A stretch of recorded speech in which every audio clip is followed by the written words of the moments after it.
Então, o plano para hoje é avançar o método simplex um pouquinho.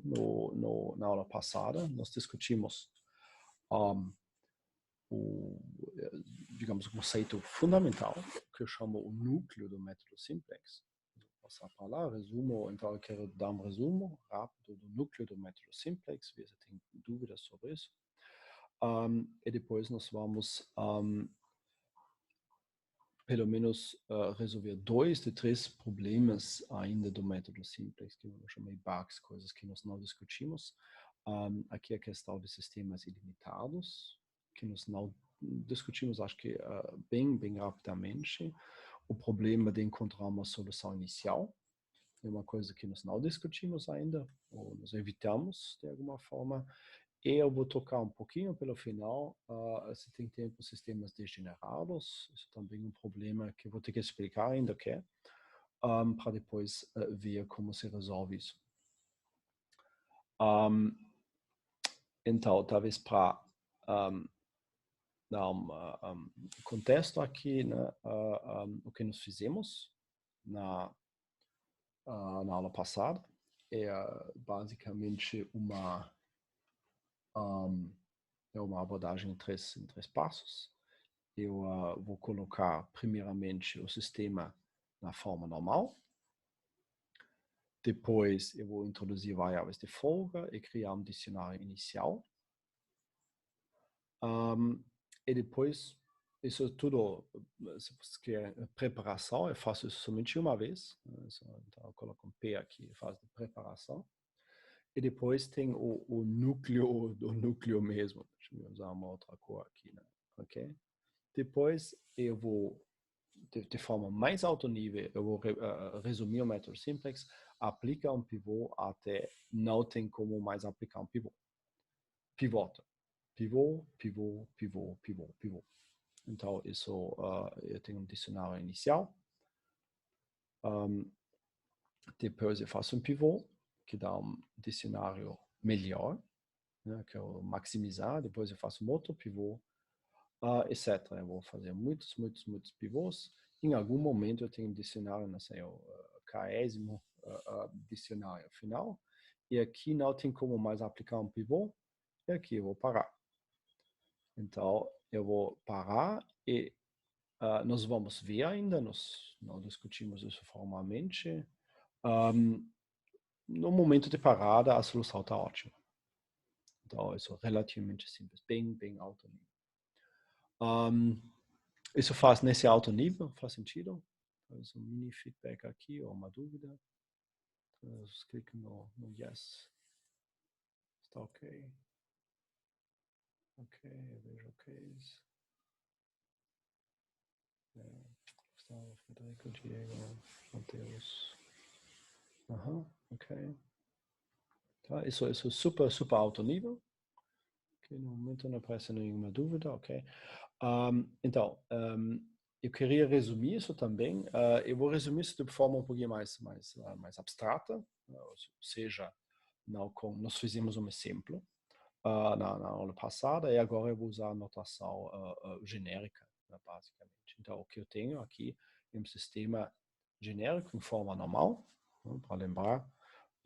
Eu vou assim, eu vou maximizar, eu já fiz isso, eu garanti que eu só vou maximizar, então eu tenho uma série de n variáveis aqui, sobre quais eu vou somar, né? Então eu tenho coeficientes na função objetivo, CJ, CJ, somado sobre tudo isso, e sujeito a uma série de restrições. Eu também trabalhei na forma normal, que todas as restrições têm a forma menor ou igual, já. Então eu tenho M restrições aqui. Então, essa anotação aqui que vocês conhecem da formulação significa que tem, para cada I, eu tenho uma restrição, tem M restrições aqui. Né? E, ainda importante, toda variável não negativa. Ok? Isso imagino que está ok. Vou passar sobre os próximos 3 ou 4 slides rapidamente e depois talvez fazer mais uma parada para perguntas, caso tiver. Se vocês têm alguma coisa no meio, eu fico aqui ainda, vocês têm os botões assim, go slow, go fast, né? Ou vocês jogam simplesmente alguma pergunta no chat, né? Ou abrem o microfone e falam para frear. A princípio, é a mesma coisa que nós olhamos na aula passada, só de forma genérica, né? Eu vou destilar coisa. Então, se vocês vejam as restrições aqui, AIJXJ menor ou igual que BI, somatório, primeiro, o segundo passo, de fato, é introduzir variáveis de folga. Aqui, então, eu vou introduzir xn mais is.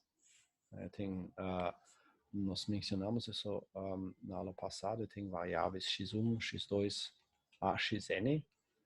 Eu usei no exemplo depois Ws, né? W1, W2, Wm foram as variáveis de folga. Então, Wi é a variável de folga da iésima restrição. Agora, eu vou usar os x's. Mencionei isso rapidamente, então xn, eu vou continuar com xn mais 1, xn mais 2, até xn mais m. Então, nesse caso, xn mais i é a variável da iésima restrição. Isso é porque eu quero trabalhar de forma genérica agora. Então, é bem mais simples de escrever isso somente com x. Depois eu tenho um dicionário inicial, dessa forma como inicia. E agora nós estamos no ponto certo do método simplex, no sentido que eu tenho um dicionário. Uma forma sucinta de escrever a mesma coisa que eu tinha antes. Eu não vou falar mais sobre maximização, isso é implícito. Eu não vou falar mais, então aqui foi omitido maximiza e foi omitido que todas as variáveis aqui são não negativas. O resto, essencialmente, é igual. Então, uma forma um pouquinho mais sucinta de escrever o sistema. Inicialmente, então eu tenho valor da função objetivo zero. Nós discutimos isso, pode ser diferente de zero também, mas isso vem porque eu estou assumindo que a função objetiva aqui é zero mais alguma coisa. Então, pode ser zero aqui. E aqui só tem a função objetiva, tudo igual. E aqui tem as restrições com reescritas de forma que as variáveis de folga aparecem no lado da esquerda. O valor atual dessas é o primeiro coeficiente aqui e depois subtraia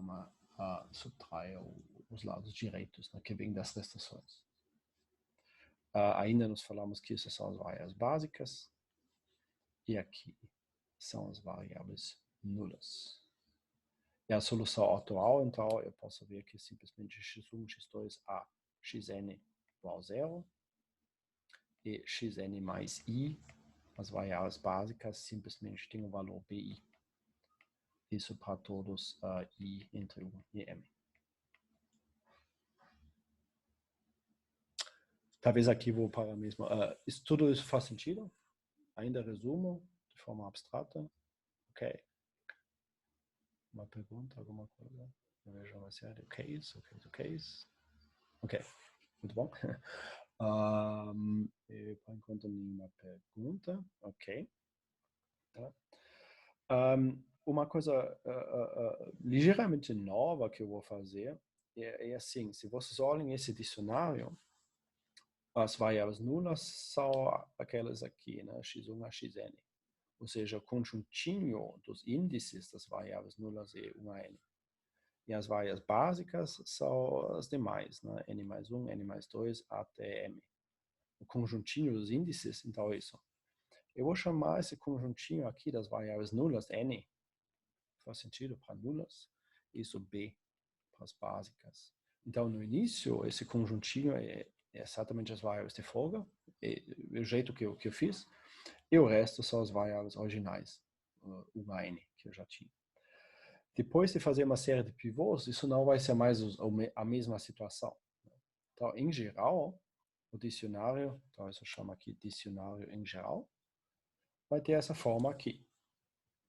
Então, o que eu fiz é só abstrair um pouquinho mais, porque quem é variável básica vai mudar ao longo da execução. Então, tem um conjuntinho que diz quais são os índices básicos e aquelas variáveis são básicas. E o resto tem um conjuntinho de variáveis nulas e aquelas são as variáveis nulas. Isso é diferente nesse dicionário. Também, durante a execução, o valor da função objetiva vai mudar. Então, eu chamo isso de forma genérica, eu chamo isso z barra. O z barra é o valor atual da função objetiva. Você coloca aqui o valor atual da f.o. Também os coeficientes na função objetiva, que inicialmente são dados, aqui tem os coeficientes, eles mudam ao longo da execução. Então, eu chamo esse CJ bar. Então, coeficientes, se vocês querem, coeficientes atuais. Similarmente, tem aqui coeficientes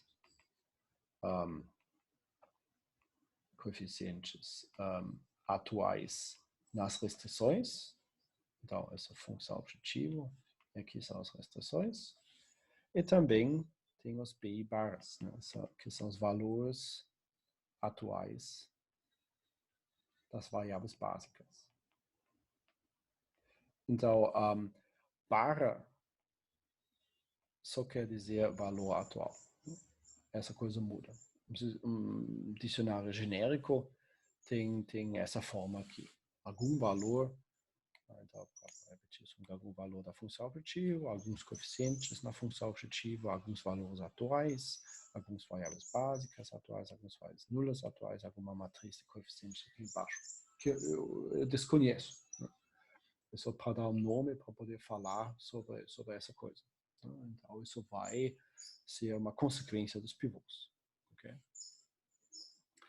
Eu queria essa forma genérica, então, o dicionário em geral, para poder explicar como eu faço então um pivô. Nós chegamos normalização, variáveis de folga, dicionário inicial. Aqui o estado em geral, eu falei que, bom, aplica um pivô até não dar mais. Então, como eu faço isso? E nós discutimos que tem dois passos. Eu vou primeiramente selecionar uma variável entrante. Como eu quero maximizar, então, por aumentar o valor de uma variável nula, somente aquelas variáveis nulas que têm um coeficiente positivo ficam interessantes. Então, tem uma série de candidatos para entrar na base, ou candidatos para aumento. Essas são certamente aquelas com coeficiente atual positivo. Porque se o coeficiente atual é zero, não adianta aumentar essa variável, o valor da função objetiva vai ficar igual. E caso o coeficiente negativo, pior, porque o valor da função objetiva vai diminuir. Isso eu não quero de jeito nenhum. O método é guloso nesse sentido. Fica aumentando o valor da função objetiva até não dar mais e depois vai ficar na última idade. Entre esses candidatos aqui, eu posso selecionar qualquer alguma variável entrante aqui, xk. Então, K pertence a esse conjuntinho aqui, dos índices das variáveis que são candidatos. E aqui tem essa condição extra, seja com coeficiente positivo. Então, olha para a função objetiva atual, pega aqueles com coeficiente positivo, pega uma variável qualquer. Isso sempre é correto, isso vai funcionar. Mas algumas seleções são mais inteligentes, outras são menos inteligentes. Alguns precisam mais pivôs, outros precisam menos pivôs. Uma heurística boa é a regra do Danzig, que diz, entre os candidatos, pega o maior aquele candidato com o maior coeficiente. Então, Danzig diz, seleciona o candidato de maior coeficiente, né? A mesma coisa que está aqui escrita em forma matemática, né? O argumento máximo de todos os coeficientes que são positivos, né? É o argumento, quer dizer, eu quero saber o índice. Pega todos os coeficientes positivos, maximiza sobre isso, mas não me retorna o coeficiente, mas me retorna o índice daquele coeficiente que é maior. E caso tiver mais que um, nós discutimos também, de novo, eu posso selecionar de forma arbitrária. Aqui não tem mais critério de desempate. Ok, talvez eu vou limpar aqui rapidamente e parar para poder formular perguntas. Uma coisa aqui, se faz sentido. Já vejam 5, 2, 3, ok. Ok, 4, 5, 6, ok, 6. Argmax retorna um conjunto. Não, o Argmax retorna nesse caso um índice. Deixa eu ver como eu faço isso. Deixa eu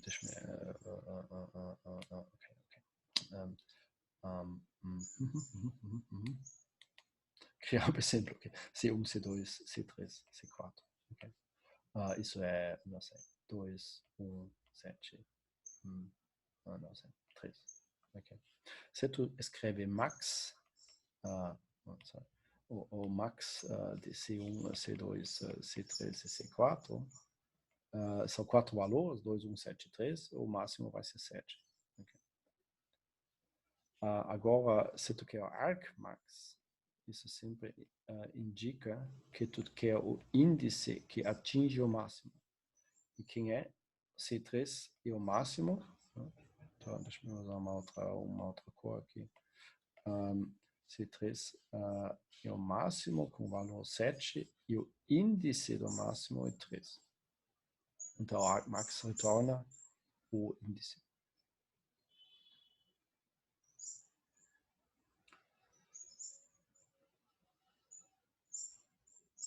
Vai retornar alguma coisa. O menor índice. Vai ter que definir isso. Sim. Isso não está nem está definido, né? Então pode ser cálculo 1 desses. Pois é, sim. De fato, sim. Isso é um detalhe, sim, uma boa observação. Eu teria que ver como tu define argmax. Eu fugi isso um pouquinho para dizer, ok, tu pega qualquer um. Mas talvez a tua definição faz mais sentido, retorna um conjunto. Então, se tivesse dois valores 7 lá, eu acredito que isso talvez faz mais sentido. Pois é.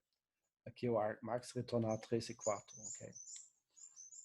E aqui eu falei tanto faz, então eu deveria então falar isso aqui, né? Seleciona um dos argmaxes, algum índice que é igual ao valor máximo.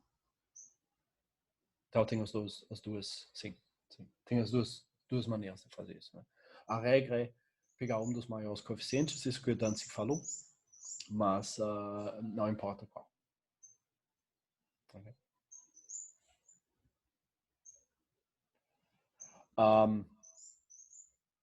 Isso é o custo de abstrair, né? E formalizar, né? Que surgem novas dúvidas sobre uma coisa que, a princípio, é bem simples. Pega o maior coeficiente, caso tenha mais que um, pega um qualquer. Ok, aqui tem uma dúvida. Se o conjunto for vazio ou o processo acabou o processo?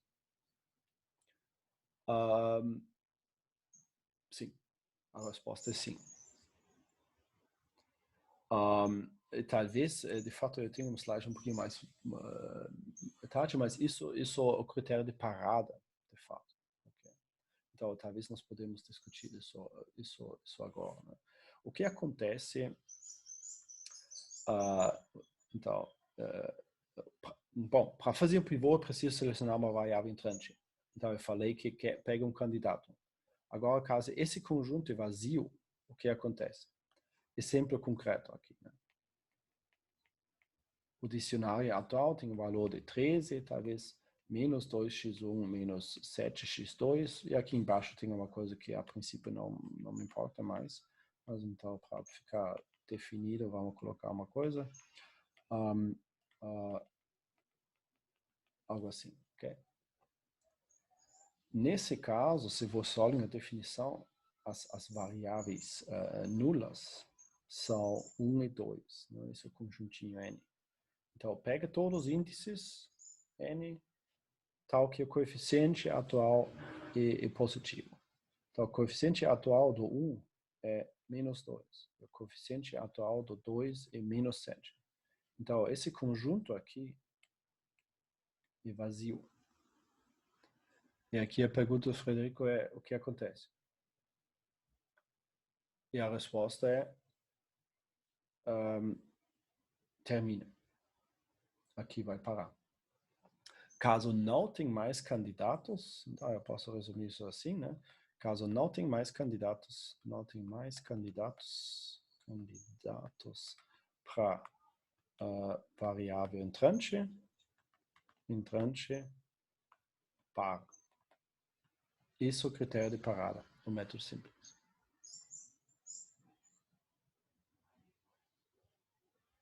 E a coisa bonita é, então deixa-me pular um pouquinho para frente aqui. Onde é a solução, problema inicial, assim, coisa bonita é, ok, é esse slide aqui. A coisa bonita é, nós temos a solução ótima. Ok. Então, aqui, exatamente a pergunta, Frederico, o que acontece caso não tenha mais candidatos para entrar? E a resposta é, o método vai parar. Okay? Isso faz sentido para todos? Vamos aqui, mini parada, perguntas, sentido? Ok. Isso é também simples na implementação, né? Faz um laço for, né? Sobre os coeficientes aqui, que é todo mundo não positivo. Então, termina. Uma coisa interessante é que, então, eu vou fazer esse comentário já. Observem como daqui sai a corretude parcial do método. Corretude parcial, se você lembra da semântica, né? A corretude parcial total quer dizer, corretude parcial quer dizer caso para é correto, ou nesse caso é ótimo a solução. E a corretude total, sobre isso eu vou ter que falar um pouquinho depois, é ainda parada. Isso é um dos problemas do método, ela no momento, talvez não para. Nós não demonstramos isso. Talvez vocês comecem a pivotar, vocês pivotam para sempre, uma eternidade. E aqui, ok, isso não me ajuda, não é um algoritmo. Então eu vou ter que demonstrar parada, mas também eu vou ter que demonstrar caso pare correto. Isso se chama corretude parcial. E notem, então, como a corretude parcial segue já. No nosso exemplo, já não lembro mais, eu vou inventar um outro, acho que foi 13 menos 2x1 menos 3x2. No nosso exemplo, não tinha mais candidatos, porque todos os coeficientes são negativos. Mas, então, o critério em geral é que todos os coeficientes na função objetiva são menor ou igual que zero. E notem também que todas as variáveis são não negativos. O lembrem também, nós normalizamos dessa forma. Logo, essa expressão aqui é menor ou igual que zero. Porque multiplica quantidades não negativas com quantidades negativas aqui. Então, nesse caso particular, o valor da função objetiva z, que é 13, é sempre é sempre menor ou igual que 13. Porque isso é uma quantidade negativa. Ok? Mas eu tenho o valor da função objetiva, que é 13. A solução atual tem o valor 13. Mas eu também demonstrei aqui que o valor da função objetiva é sempre menor ou igual que 13. Logo, a solução ótima, que normalmente o valor da solução ótima, que normalmente eu uso esse asterisco aqui, é 3. Então, isso demonstra otimalidade. Você tem um dicionário, em outras palavras, onde todos os coeficientes na função objetiva são negativos, o zero. Então, eu posso demonstrar que essa solução tem que ser ótima, porque não tem outra maior. Igualmente aqui, no caso geral. Toda essa coisa menor ou igual que zero, então, se eu vou deixar de somar isso, vai ter que ser menor ou igual que z barra. Então, o valor atual é z barra, mas o valor de qualquer solução vai ter que ser menor ou igual que z barra. Logo, a solução ótima tem valor z barra. E encontrei uma solução ótima. Okay? Isso é um ponto importante. Isso basicamente a prova da corretude parcial do método simplex. Então, se vocês iniciam pivotar e vocês partem num dicionário onde todos os coeficientes são menor ou igual que zero, a solução atual vai ser a solução, uma solução ótima. Poderia ter mais. Mas você tem uma solução ótima na mão e o valor dessa solução ótima também. Okay? Então, isso é uma resposta longa para essa dúvida aqui. Né? Se o conjunto for vazio, acabou o processo. Mais que isso, a solução está ótima. Ok? Sentido? Talvez um pequeno feedback aqui.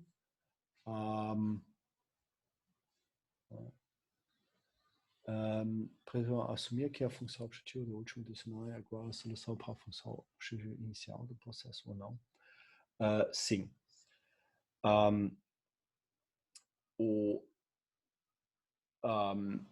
O argumento aqui,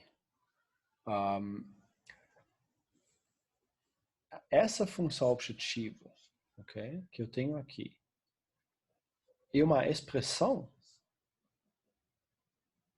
para a função objetiva, uma expressão correta para a função objetiva. Ela foi obtida da função objetiva original por transformações lineares, por uma série de pivôs. Mas eu posso escrever a função objetiva de formas diferentes, uma sendo equivalente da outra. Ou seja, aqui, deixa eu voltar para o meu exemplo aqui. Não tem mais. Vou pegar um outro exemplo. Não. Whatever. Ok, eu vou inventar uma coisa aqui. Vamos dizer que a função objetiva original foi x1 mais x2. Então, isso não é uma função objetiva particular, isso é a função objetiva.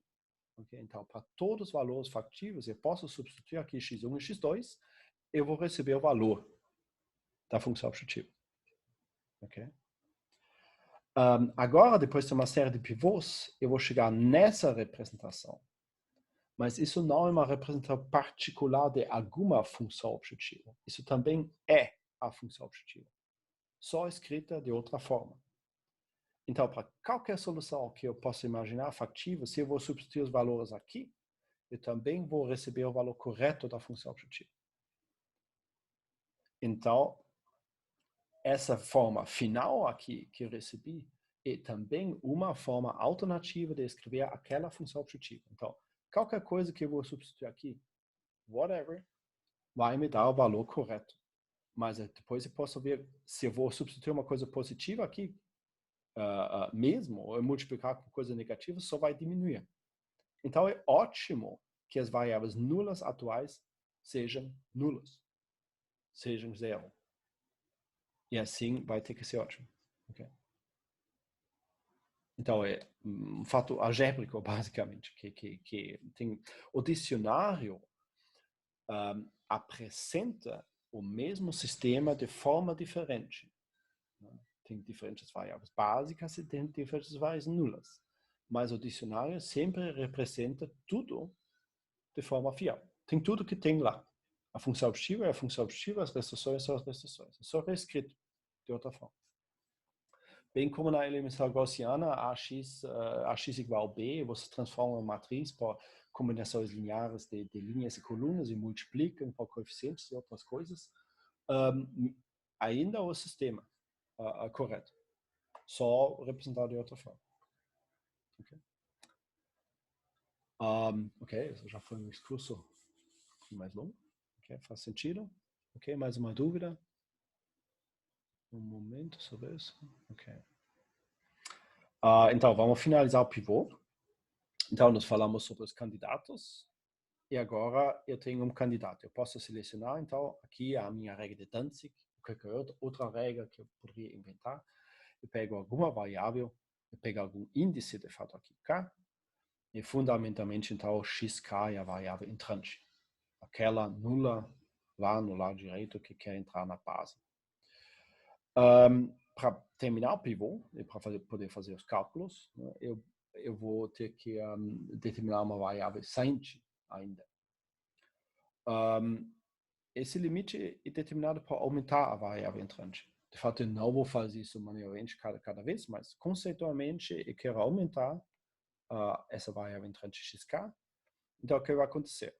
As variáveis básicas atuais têm no momento o valor b barra, mas depois de um aumento para algum valor positivo, eles vão ter que assumir o valor b barra menos aik barra, então o coeficiente atual, vezes xk.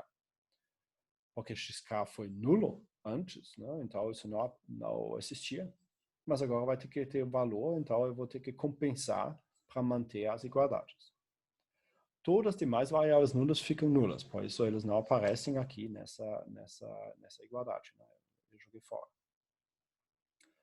Então, se eu vou passar isso, bom, como eu faço isso? Né? De fato, a condição, de fato, é que isso seja maior ou igual que zero. Então, se eu vou passar isso para o outro lado e dividir por a e k barra, eu tenho esse critério aqui. Né? Fazer, talvez. Eu vou ter que fazer isso, eu quero fazer isso em 2 passos, então, isso sendo maior ou igual que zero, e aqui, a e k barra, sobre xk, ok? Agora, de fato, tem 3 casos. Caso a e k barra é zero, não tem condição nenhuma aqui. E caso a e k barra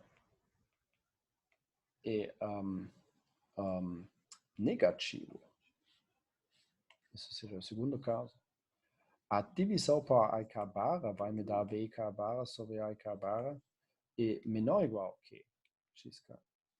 Isso aqui é uma quantidade positiva, isso aqui é uma quantidade negativa. Então, tudo isso é um valor negativo. Isso não é interessante. Porque, então, está escrito aqui, xk tem que ser maior ou igual que menos 2, por exemplo. Mas eu já sabia, porque xk é maior ou igual que zero sempre. Então, isso não é interessante. O único caso interessante é que o a e k barra é maior que zero. E aqui eu posso dividir por a e k barra, passa para o outro lado, e a direção da desigualdade se mantém. Então, xk é menor ou igual que bi barra dividido por a e k barra. Isso é um limite.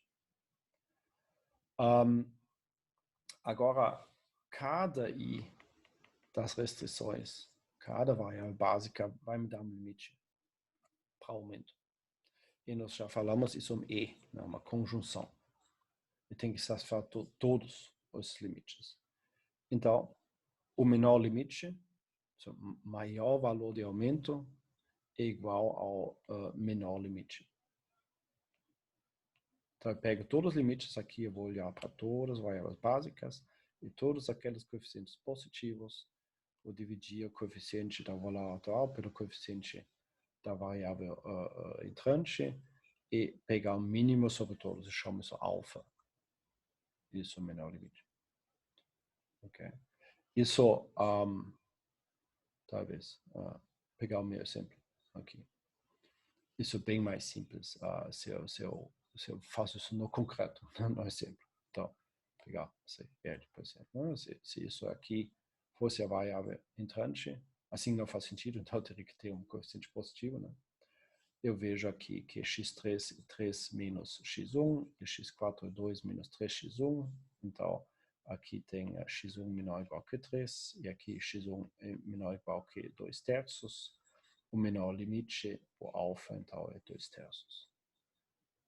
Okay? E assim, entre todas essas variáveis básicas que batem nesse menor limite, eu posso selecionar uma. Então, seleciona uma variável sainte entre esse outro conjunto, não, assim, esse outro conjunto de candidatos, ok? E aqui não tem regra específica, pode ser qualquer uma. Faz sentido isso? Deixa eu me limpar aqui e ver se tem mais uma dúvida sobre isso.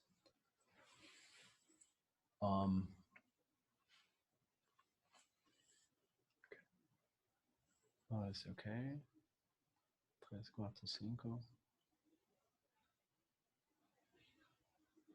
Isso que eu chamei o núcleo, o motor do método simples. Isso é um pivô, basicamente. Né? Selecionar a variável entrante, selecionar a variável sainte, e depois reescrever o sistema que nós olhamos para fazer os cálculos, basicamente. De forma que o sistema cumpre o formato de novo. Variáveis básicas no lado da esquerda, as variáveis nulas nos lados direitos. É basicamente isso. Okay.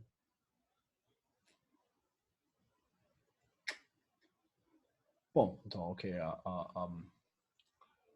Parece ok, não vejo pergunta no momento. Isso é importante que seja bem claro. Nós vamos ter, digamos, a oportunidade de ver isso. Vocês, infelizmente, vão ter que fazer isso algumas vezes à mão. Talvez depois eu vou mostrar rapidamente a ferramenta. Tem várias ferramentas online, tem os solvers que fazem isso para nós, né? Essa parte algébrica. Mas é importante que fique claro como selecionar a variável entrante e sainte. Isso são as regras básicas. Bom, próxima coisa que eu queria olhar, agora tem uma coisa nova, nós tocamos isso, mas um ponto bem simples, de fato. Talvez, em forma de pergunta, quais são os candidatos para a variável entrante aqui?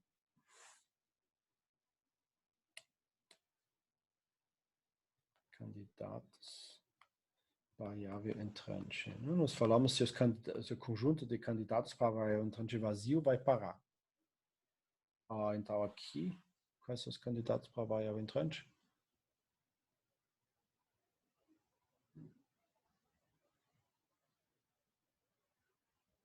Federico está dizendo X2. Ok. X2. Espero que seja claro para todos, né? Porque senão vocês jogam mais uma pergunta. Aqui o coeficiente negativo, obviamente, mas aqui positivo. É a única coisa positiva. Então, os candidatos para a variável entrante é só X2. Logo, regra de Danzig ou não, vai ter que ser X2. Quais são os candidatos para a variável sainte?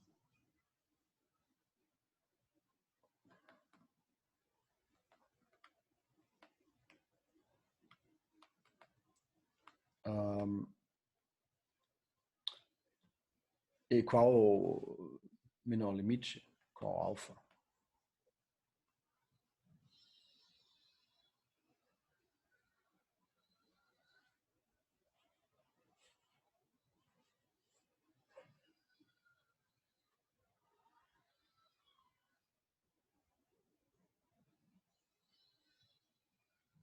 Alguma ideia? A função da rollback, x3, x4, Gustavo.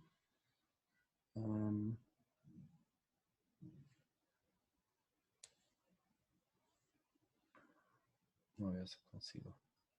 É difícil. Aqui então para. Não dá para ver. A definição do menor limite está lá em cima. Faz 5 quartos. Federico. Ok. Isso começa a ficar interessante. Aqui tem diferentes opiniões. X3, X4, X4, 5 quartos. Aqui vocês concordam, 1.25. X3, X4, ok.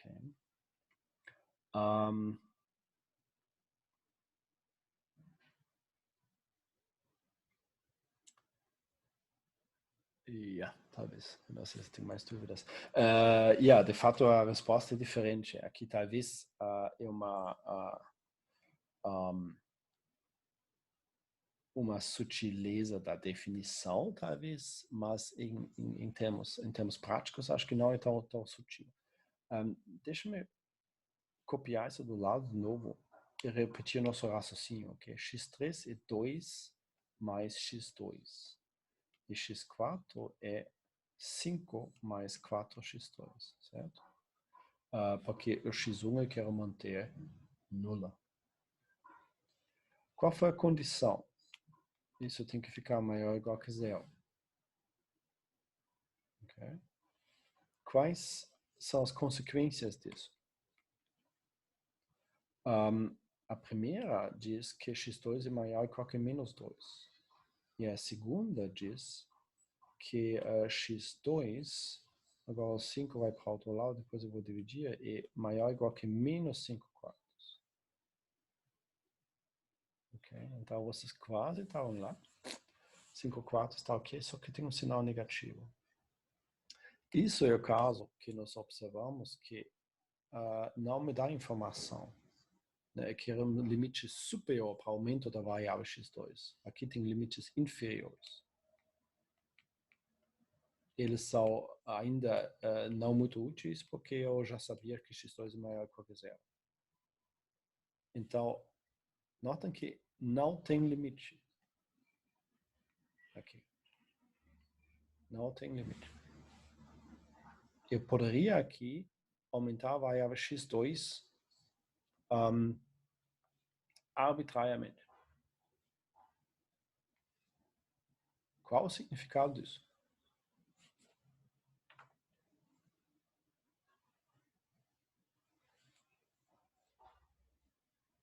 Well, tem no título do slide.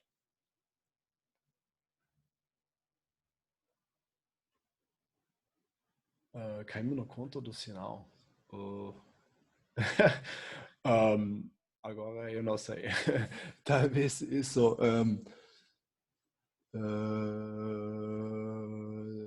Talvez isso é um problema com o meu português. O que caiu no conto do sinal?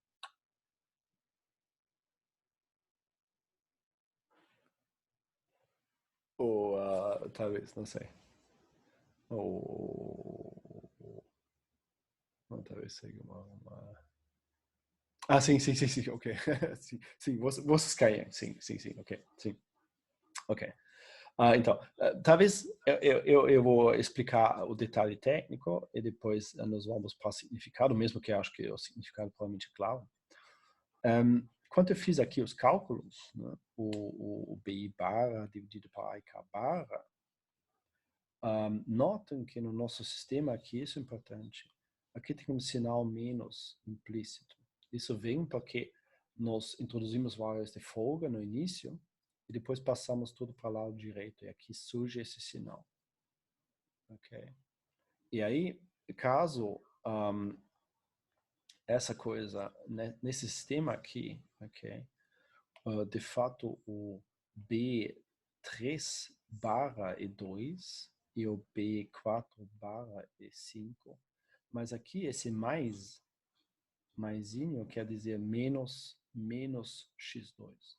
Então, o A3, 2 barra aqui menos 1. Ok? E aqui embaixo, esse mais 4 quer dizer menos 4x2. E aqui esse A4, 2 barra é menos 4. Okay?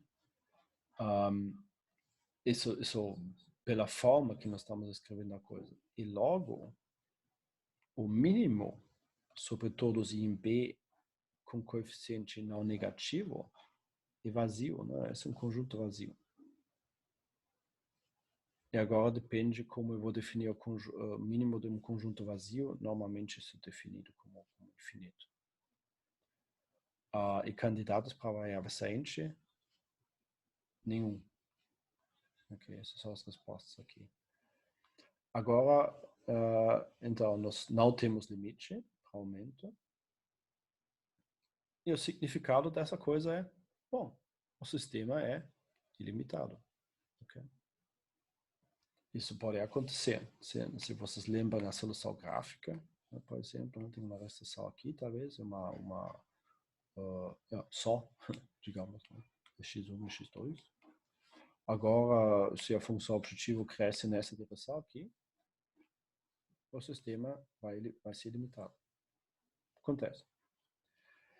Então, o jeito, para resumir isso aqui, talvez como detectar sistemas ilimitados,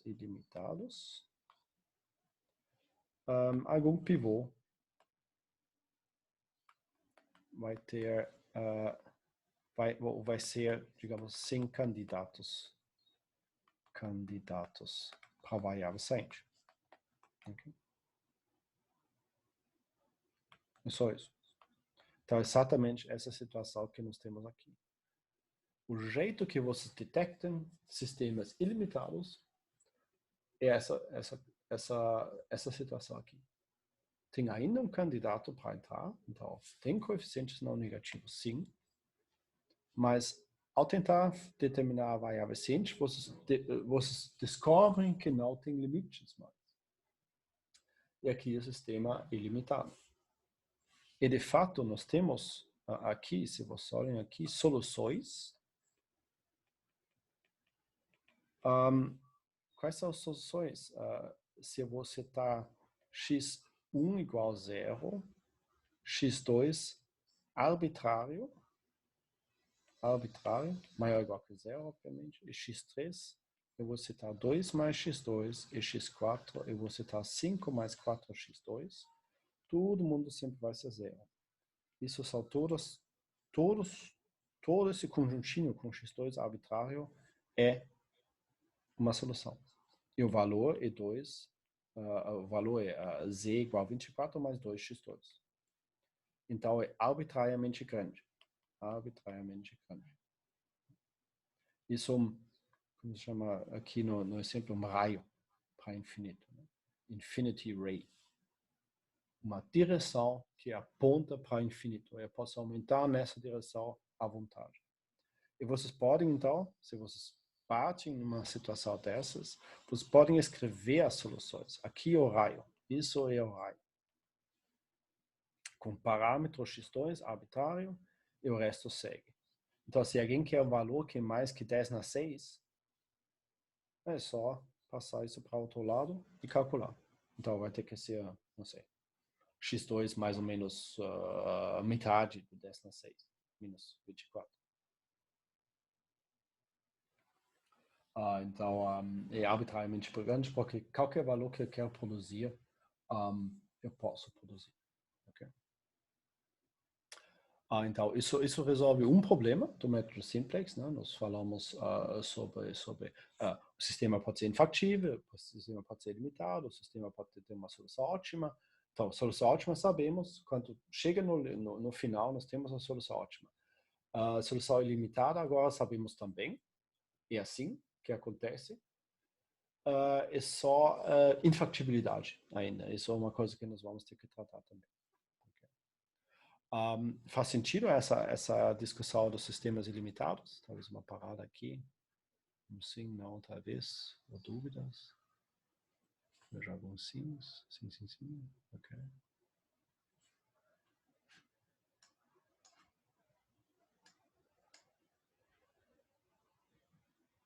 Ok, parece ok.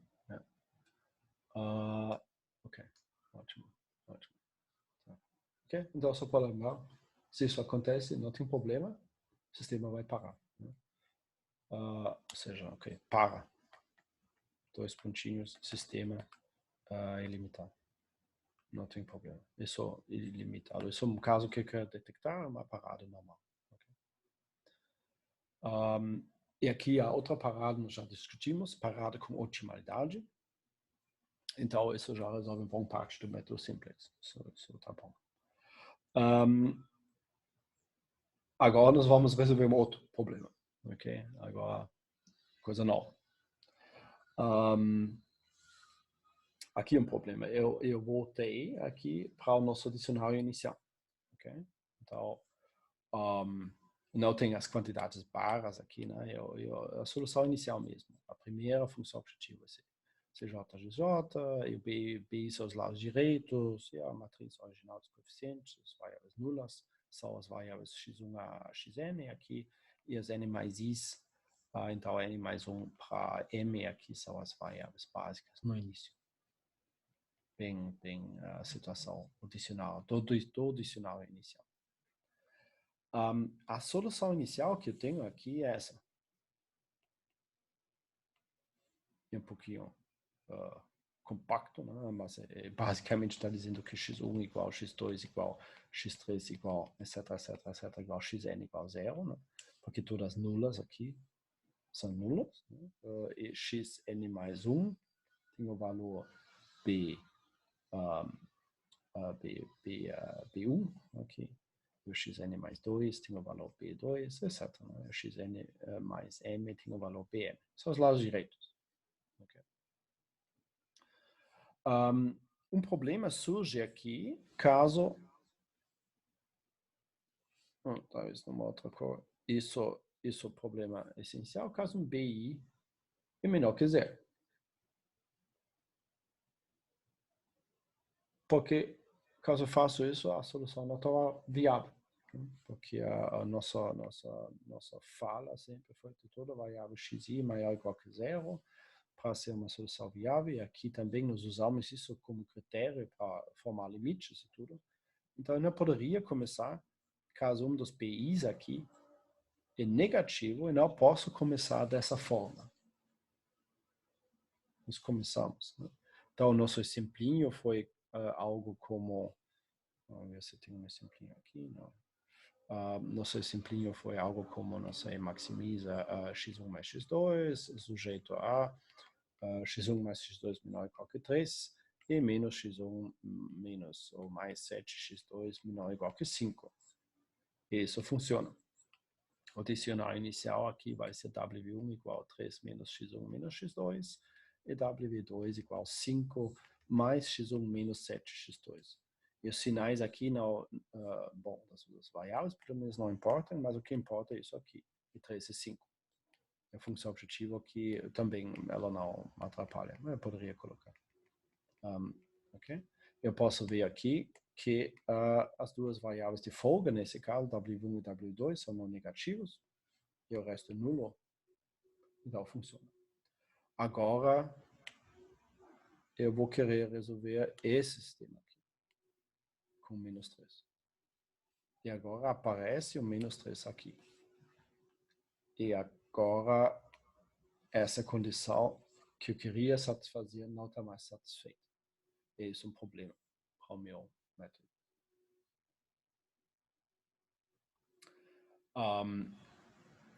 Isso está relacionado, espero que dá para ver isso está relacionado com a questão de factibilidade. Né? Eu não posso esperar sempre poder escrever uma solução simples, né, inicial para o sistema, porque tem sistemas infactíveis. Esses sistemas não possuem solução factível nenhuma. Então, não poderia ser possível simplesmente escrever xn mais i igual a bi, pronto. Então, o problema se manifesta dessa forma. Do outro lado, não todos os sistemas que têm um sinal negativo num dos lados direitos é simplesmente infactível. Isso seria simples demais. Então, obviamente, tem restrições desse tipo que ainda permitem soluções factíveis. Então, eu vou ter que descobrir o que eu vou fazer. A maneira de resolver isso é relativamente... Aqui tem uma dúvida, não dá para utilizar variáveis de sobra em vez de folga, alguma outra técnica com sucessório adicional? Não, pelo menos... eu vou mostrar uma outra técnica de construir o dicionário, mas é relativamente particular. Não tem solução simples, no sentido que, ok, tu diz, x1 mais x2 é menor ou igual que menos 3, ok? Agora, o que eu fiz foi introduzir uma variável de folga no sentido que, ok, eu coloco W1 em menos 3. E vai ser uma variável de folga, aqui. Porque o lado da esquerda ainda é menor ou igual que o lado da direita.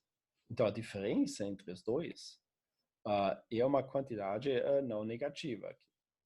Então, eu não posso começar a subtrair uma coisa. Daria para inverter a desigualdade antes, ok, sim.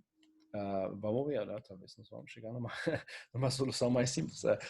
Então, tu inverte, sim, x1 mais x2, menos, ok, menos x1 menos x2 maior ou igual que 3. Agora, ok, né? Agora, tudo bem, posso usar uma variável de excesso, se tu quiser, né? Menos W1, porque o delta que eu coloquei agora tem que ser positivo. Aquele lado é maior, então eu coloco um W1 maior ou igual que 0, que eu vou subtrair igual ou igual a 3. Okay? Mas tu não foge da situação que eu queria escrever isso, tal que W1 fica no lado da esquerda. Sim. Ok. Tá. Ok. Essa coisa vai, né, vai atrás de alguma forma, né?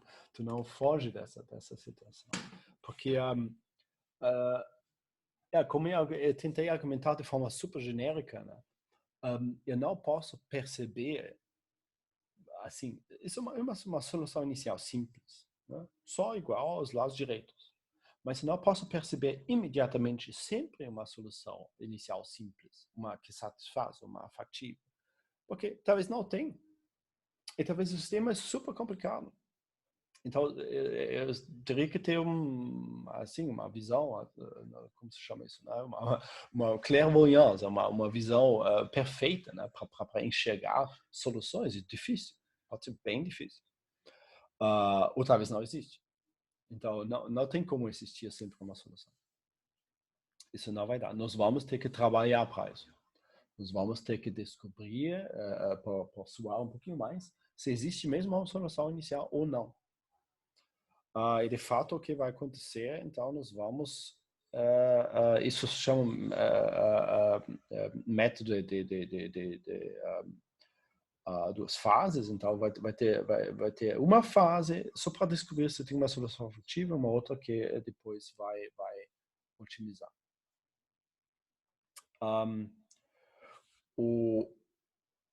Eu vou copiar o meu sistema para motivar, ou talvez eu consiga jogar isso no cantinho ainda. Vamos fazer um super zoom aqui, né? Vamos olhar para esse sistema aqui de novo. O que me atrapalha, nós falamos, é esse coeficiente negativo.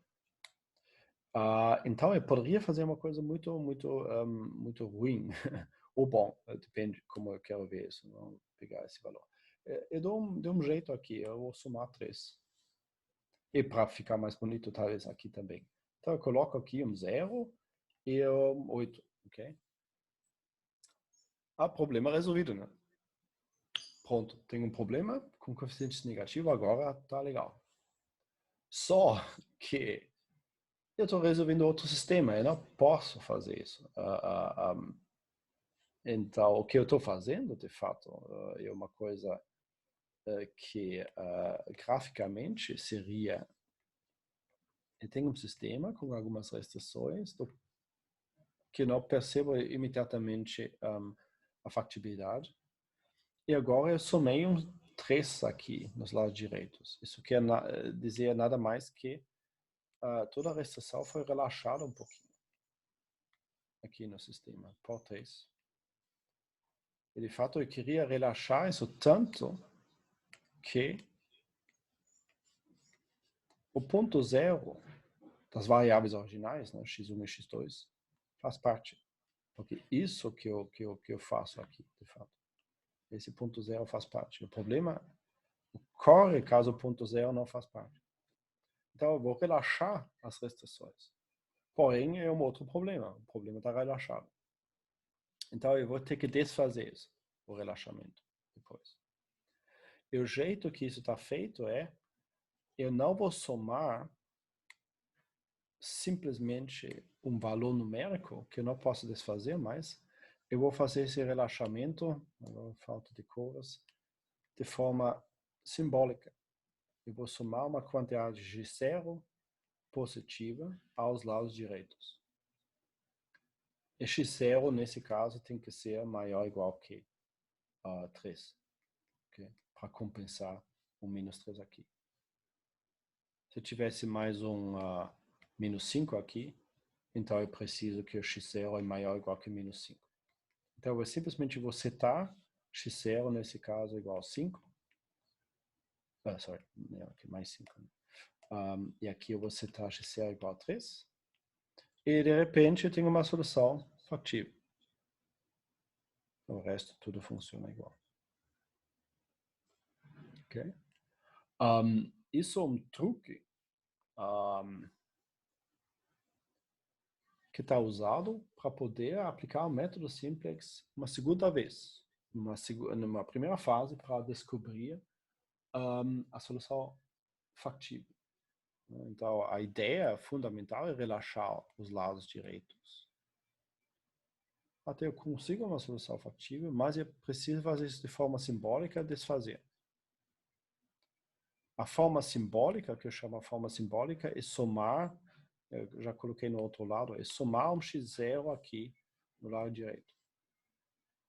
Mas eu passei para o outro lado aqui. Isso é a forma simbólica. Eu desfazer isso aqui. Eu não vou maximizar mais o valor da função objetiva original. Eu vou, de fato, minimizar x0. Eu setei para um valor mais alto, relaxei para encontrar uma solução factível. Eu vou tentar desfazer, eu vou minimizar x0. E aqui provavelmente dá para sentir o que vai acontecer. Se eu consigo uma solução na otimalidade desse sistema auxiliar, se chama auxiliar, sistema auxiliar, com x0 igual a 0, com o valor da função objetiva 0, eu encontrei uma solução factível para o sistema original.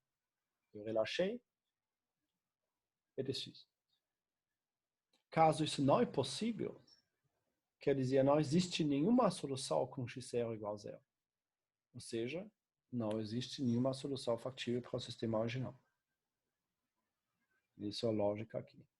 Esse maximiza menos x0, então só sai da normalização disso. Né? Que é minimizar x0 é a mesma coisa que maximizar menos x0.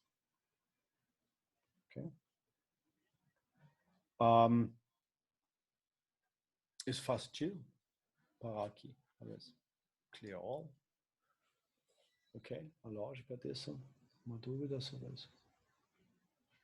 Ok. Vamos aqui.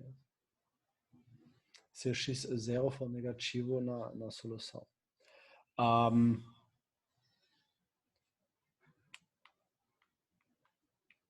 Vai ter que satisfazer tudo que todas as outras variáveis satisfazem também. Okay? Eu só vou permitir x0 maior ou igual que 0. Então, inicialmente, o x0 é positivo e o método simplex vai garantir que nunca fica negativo, bem como todas as demais variáveis também. Então, não é impossível. Okay. Não, vai ter. De fato, aqui, olhando com mais cuidado, né, vocês notem aqui as restrições triviais, todas as variáveis são não negativas para i igual a n, mas eu deveria aplicar isso para todos. Aqui também.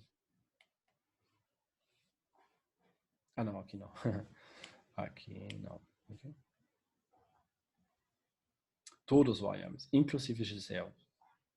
Então, x0 é uma quantidade positiva que eu vou querer somar nos lados direitos, de forma simbólica. E depois eu vou desfazer. Então, x0 é uma variável auxiliar. E todo esse sistema aqui é o sistema auxiliar. Que eu vou ter que resolver só para encontrar uma solução factível. Mas a coisa bonita é que a solução desse sistema auxiliar é simples de ver. Todo mundo é zero, exceto x0. X0 assume o maior valor positivo dos lados direitos negativos. Então, eu posso citar igual. Quer dizer, mas qualquer valor que é maior ou igual que satisfaz isso. É simples de enxergar uma solução factível para esse sistema. Então, antes de comentar sobre isso aqui, eu queria mostrar um exemplo. Então, o que eu faço aqui? Menos 2x1, menos x2. E aqui eu posso ver o problema. Menos 1 e menos 2. Aqui na terceira tá ok. Então, eu vou transformar isso num problema auxiliar, subtraindo variáveis x0. E depois eu vou transformar isso num dicionário inicial. Esse é o dicionário inicial correspondente, que tem essa forma. E aqui eu posso ver nesse dicionário inicial. Tá bom, tá aqui. Dicionário inicial do problema auxiliar. Isso aqui. Aqui eu posso ver, eu faço isso, né? Só voltando aqui rapidamente. Como sempre, né? Eu vou introduzir as variáveis de folga, converter em desigualdades. E um W3 ainda é igual a isso. E depois eu passo tudo para o lado direito, e depois tem isso aqui, W1, 2, 3, igual a coeficientes nos lados direitos, mais ou menos o que tinha antes nas restrições, só que agora ocorre uma nova coluna com esse x0. Como o x0 aqui passou para o outro lado, está de forma positiva. Okay? O problema com isso é parece que eu fiz muito trabalho para uma coisa que ainda não presta. Nós falamos que eu queria que todo mundo é não negativo. Eu posso ver que isso não está satisfeito ainda. Tem coeficientes negativos, os primeiros dois. Então, isso não é o formato que eu queria. Mas eu posso perceber também que x0 é zero, é uma variável nula. Isso também não foi o que eu queria. Eu queria setar x0 igual a 2, para justamente aumentar os lados direitos por 2 unidades. O processo, então, o processo de setar, né, x0 para o valor inicial pode ser realizado por um pivô especial. E por isso se chama pseudo-pivô, porque não é um pivô que segue as regras normais. Um pseudo-pivô. Esse pseudo-pivô é x0 com a variável básica mais negativa. Isso é a implementação de setar x0 para um valor positivo. Então, nesse caso aqui, o pseudo-pivô é x0 com W2.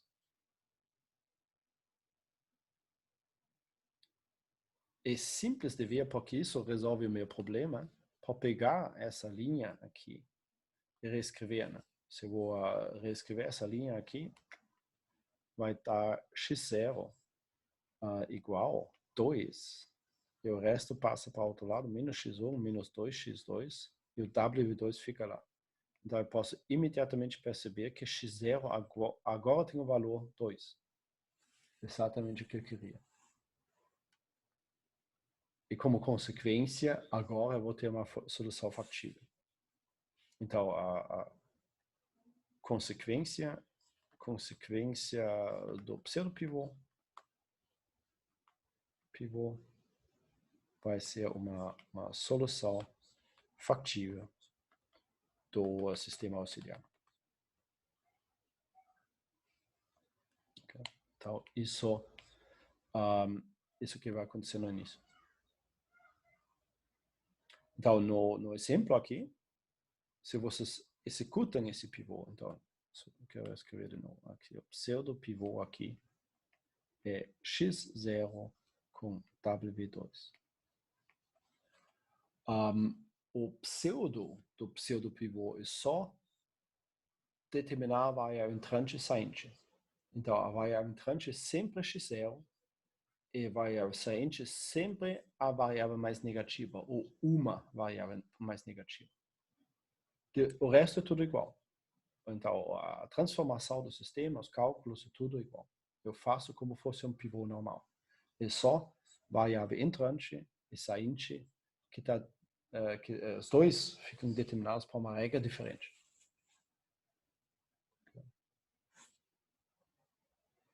Então, eu posso executar o pivô como fosse normal e depois sai esse sistema aqui. E agora eu posso ver como x2, né, já olhamos para isso, assumir o valor 2. Como o valor da função objetivo foi para menos 2, e como o resto aumentou também, 1 e 3. E que antes foi menos 1, então foi para 1 mais 2, e 1 foi para 3 mais 2 também. Então, todos os lados direitos aumentaram por 2.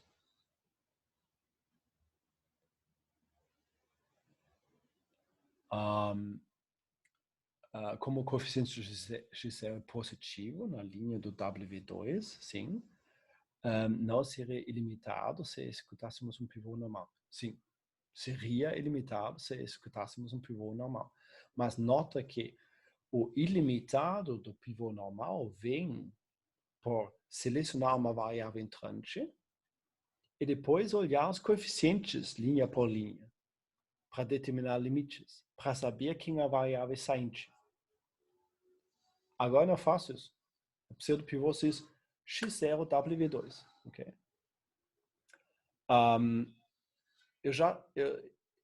Eu vou te dizer já qual variável sainte. Não precisa fazer os limites. Não teria limite. Não teria candidatos para sair. O conjunto seria vazio, como no nosso exemplo antes. Mas eu não calculo limites, eu não faço conjuntinhos de variáveis saintes. Eu simplesmente vou dizer a variável sainte é aquela mais negativa. O W2, nesse caso. Acabou. E aqui, o resto, tu executa o pivô como é normal. Tu reescreve essa linha, já fiz, né? Essa aqui, em novo. Em todas as demais linhas, elimina x0. E na função objetiva também. Isso seria chamado, talvez, determina o pivô e depois só calcula. Né? Shut up and calculate. Né? Ou seja, reescrever o sistema. Né? Como fosse pivô normal. Né? Okay? Não te preocupa. Não tem mais limites. Não, senão seria limitado. Okay? É só reescrever. Pode eliminar x0. Então, se eu faço isso, sai essa coisa. Né? Esse pivô é um pivô formal. Né? É pseudo-pivô, porque tem regras especiais para determinar a variável entrante e sainte, e depois se executa a álgebra correspondente, como fosse um pivô normal. E depois sai esse sistema. E com esse pseudo-pivô eu consigo o que eu quero. Aqui eu tenho uma solução factível. Né? Notem que agora todo mundo é maior ou igual que zero. A solução é factível.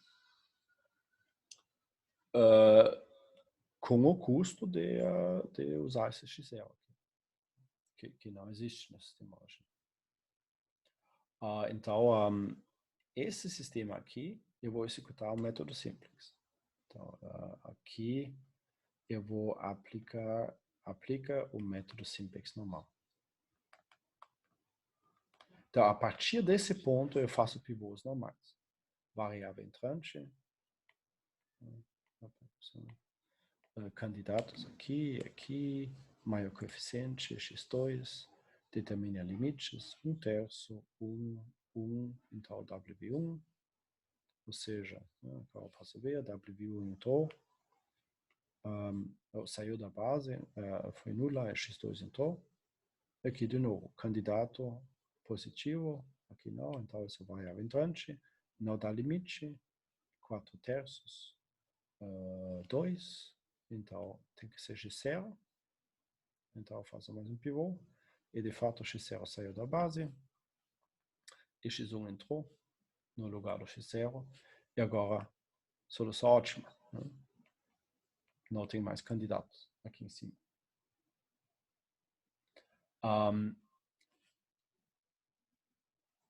Mas isso é a solução ótima, né, do sistema auxiliar. Isso é nada mais que uma solução factível do sistema original.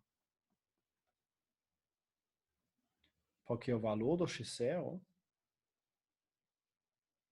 nessa solução ótima, o valor do X0 nessa solução ótima é 0, né? É uma variável nula. Okay? Então, vocês podem também pegar isso, né? 1/3 e 4/3. Então, se eu vou voltar para o sistema original aqui, menos 1/3 mais 4/3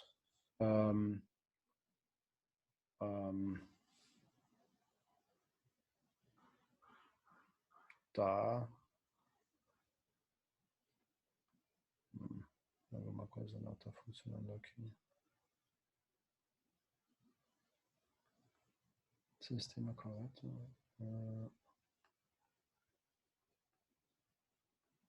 Que mais solução? Não, X1 e 4/3, X2 e 1/3. Esse é o problema. Okay.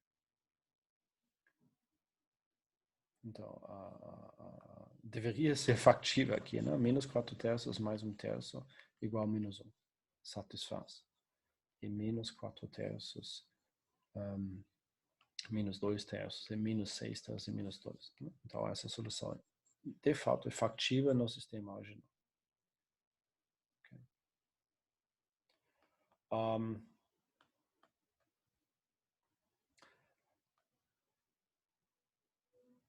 Então, isso para olhar o global, e depois nós vamos ver a questão se tem dúvida sobre isso, para ver o global dessa coisa, então, eu vou ter agora múltiplas fases. A fase 1 é formar um sistema auxiliar, caso tenha um coeficiente negativo, aplicar o método simplex e depois extrair uma solução viável do sistema original. E depois eu vou ter que passar para uma segunda fase para otimizar a função objetiva ainda.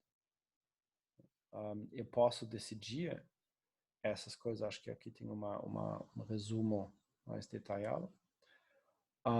Então, caso todos os coeficientes originais são positivos, o 0, eu posso diretamente otimizar. Aplica a fase 2. Isso que nós fizemos na aula passada.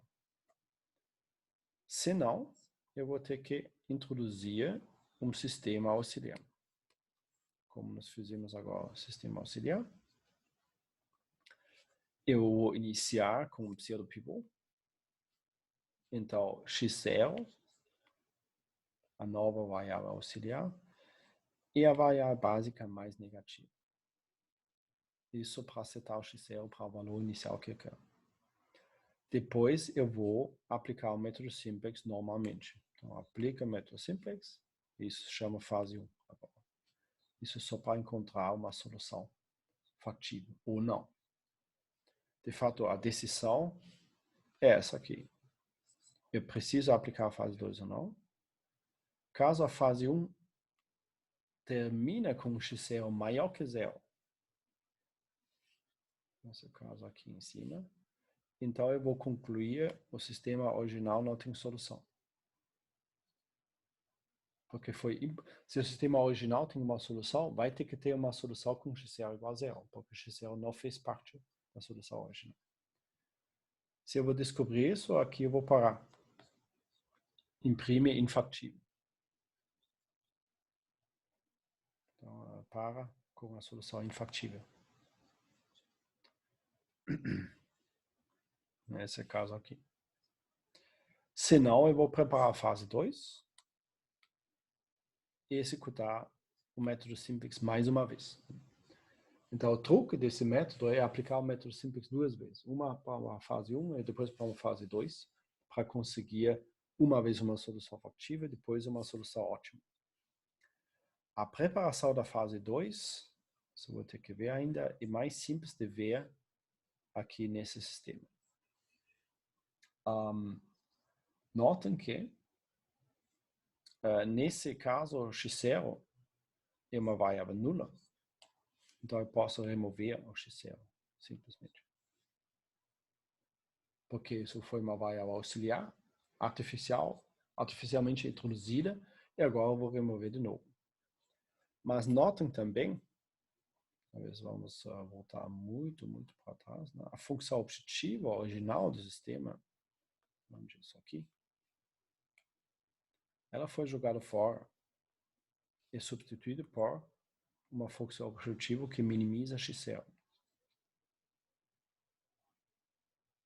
Então, para chegar na fase 2, eu vou ter que usar a função objetiva original. Então, a função objetiva original foi, de novo, menos 2x1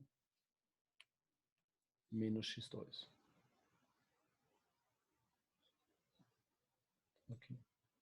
Então, eu vou querer usar essa função objetiva original agora. Menos 2x1 menos x2.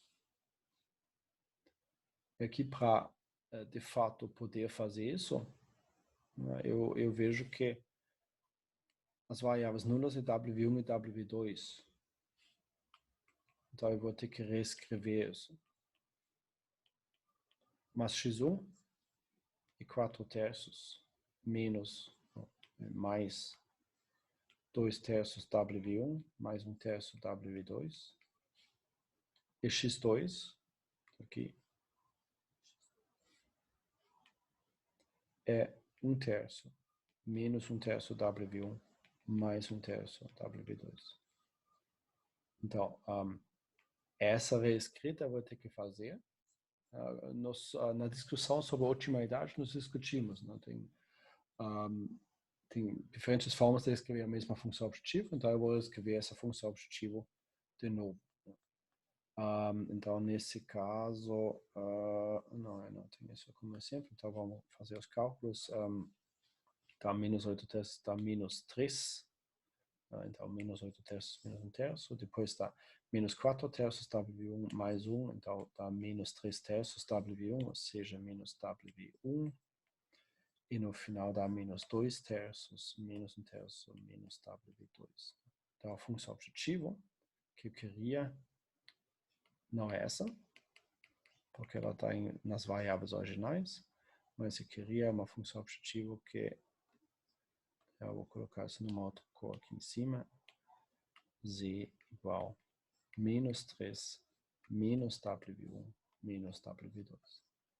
Então eu vou remover a coluna do x0 e resolver esse dicionário agora. São as mesmas restrições que continuam valendo, mas agora a função objetiva original. E aqui aplica a fase 2. Ok, isso foi trecho mais longo. Agora faz sentido, vamos parar um pouquinho. Aqui tem perguntas. Se x0 terminar nula em uma linha ao invés de uma coluna, então a gente removerá a linha onde aparece na preparação. O que acontece se a fase 1 tiver uma solução ilimitada? É possível? Duas perguntas bem interessantes, sim. A resposta é não, nós vamos fazer uma coisa diferente para a primeira e não para a segunda, mas deixa-me abrir isso um pouquinho mais. Talvez aqui eu faço isso dessa forma. A primeira dúvida é, ok, pega a fase 1, e a coisa termina de forma, ok, a função objetiva é alguma coisa, aqui tem um x1 que dá uma coisa, e depois de repente tem um x0 aqui dentro, ok? e a outras variáveis, talvez. Okay? O que eu faço agora? Né? X0 não é coluna. Né? Eu peguei o X0, que foi uma coluna aqui, e removi. Agora é uma linha. Então, a regra aqui é duas coisas. Nota, primeiramente, o seguinte: caso o valor da função objetivo, nesse caso, o valor da função objetivo é diferente de zero, eu não vou para a fase 2, porque a solução ótima não é zero. X0 não é zero. Então, X0 talvez é 3. Okay.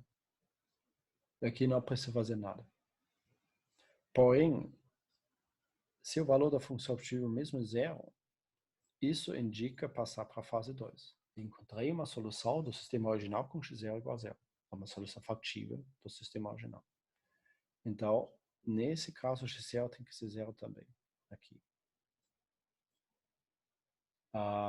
Então, nesse caso, eu vou ter que fazer mais um pivô, fazer outro pivô,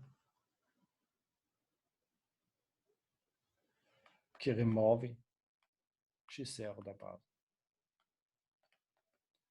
E isso sempre é possível. Eu vou fazer um pivô com alguma variável que tem coeficiente. Então, aqui tem, não sei, x2, alguma coisa aqui, que talvez tenha um coeficiente positivo, 2x2, mas o que vai acontecer é que o limite do x2 vai ser zero, ou seja, o valor essencialmente não muda. Isso sempre é possível. Então, a resposta à primeira pergunta é se x0 terminar nula numa linha, eu não posso remover a linha. Isso removeria uma restrição do sistema original. Então, eu vou ter que artificialmente remover x0 da base para fazer mais um pivô. Que eu vou selecionar especialmente de forma que tem limite zero. Então, saindo, obviamente, x0, eu quero que saia. Eu pego uma variável entrante tal que limite zero. Isso sempre existe. E depois x0 uma coluna e depois eu vou remover. Ok? Isso faz sentido para a primeira pergunta?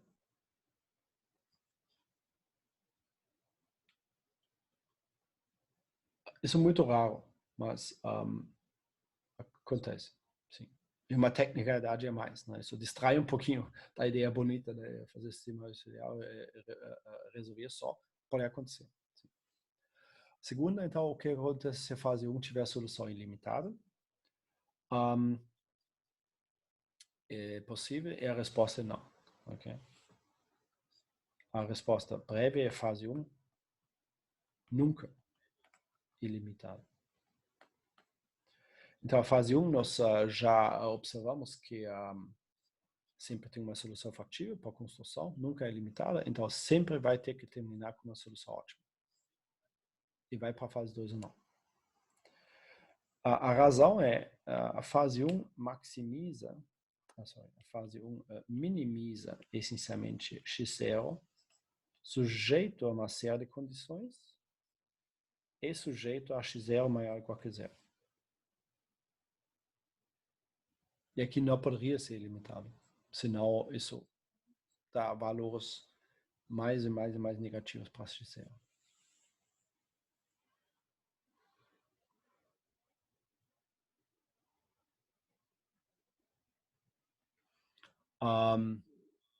Ok.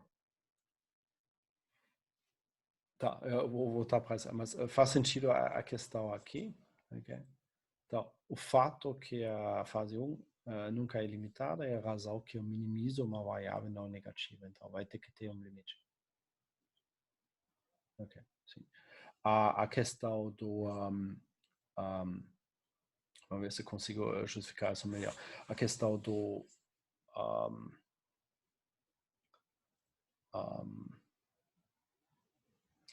ok. É basicamente a mesma razão, né? Tu diz, eu não fiquei muito convencido que sempre vai um limite zero para pivotear com x0, para todos os coeficientes não positivos, mas supondo que exista, sim faz sentido, ok. Então, isso, eu não dei um argumento por que existe, né? Eu não demonstrei que existe, eu só falei que existe sempre, pode fazer. Então, tu vai sentar lá e busca e faz, né? Mas, um, imagina que existe uma variável com coeficiente positivo na função objetiva. Não, tu diz coeficiente não positivo. Ok.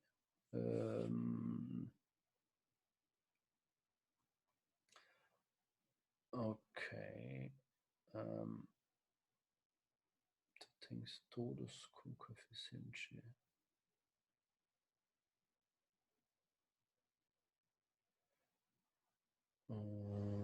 Ok.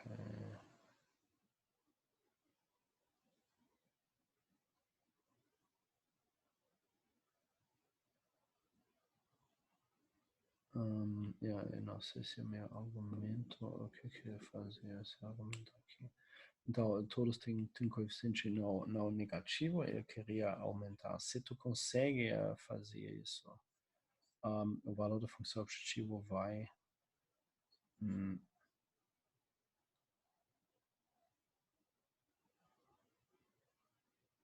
bom, tá, ok, não, assim, o argumento que eu queria dar no teu caso não faz sentido.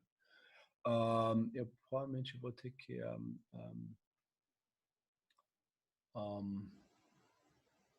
ficar devendo essa resposta para início da aula que vem. Isso tem a ver, limite zero é relacionado, então talvez eu vou discutir isso no início da aula que vem. Limite zero está relacionado com outro problema, que nós não tocamos ainda